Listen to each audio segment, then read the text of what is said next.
Hi, I'm Kenny, your Appliance Care Specialist. Today I'll be sharing with you some of the common challenges faced during cooking and how to overcome it.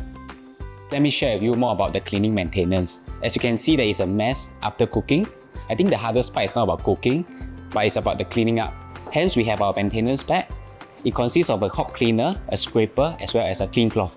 As you can see on our area, always when we are cooking, there will be some sauces drip on the area and dry up bits or burn stain.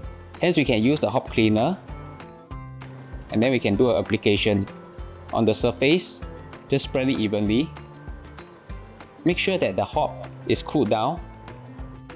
Then you can use the scraper, angle the scraper at 45 degrees and then gently push up.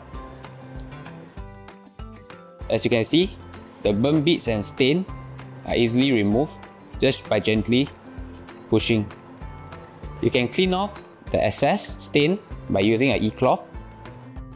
So what's next after cleaning the surface? We still have our pots to clean.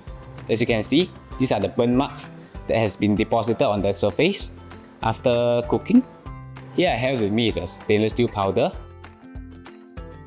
And we have some water. This is to soften the surface. If let's say it's too dry, it will aid in the process to remove the tough build-up. Sprinkle some powder on the area.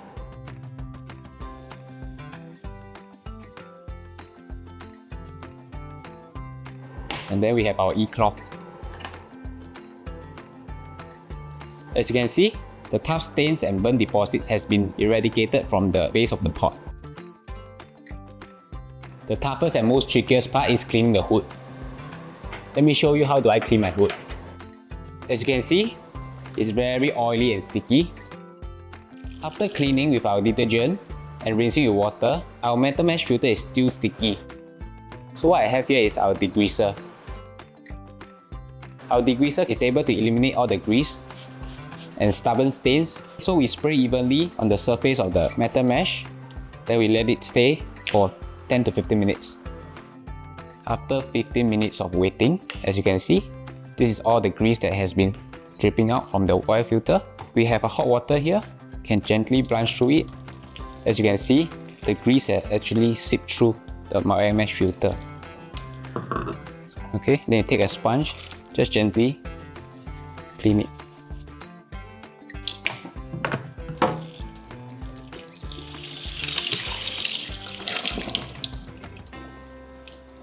As you can see, the differences. Now that all the tough stains are removed, we can use the degreaser to eliminate all excess grease from the tabletop and even on the countertop. After removing grease from the surface top, we can actually use the e-cloth. This is a blue lint-free cloth and we can do some polishing on our glass surface. Many of you will be wondering what's the difference between a wire mesh filter as well as a carbon filter. A wire mesh filter will absorb all the grease during the cooking process. For the carbon filter, it's recommended to change every 6 months to promote good ventilation and prevent bad odor. Thank you for watching. Hope that you have learned something useful throughout this session. See you again!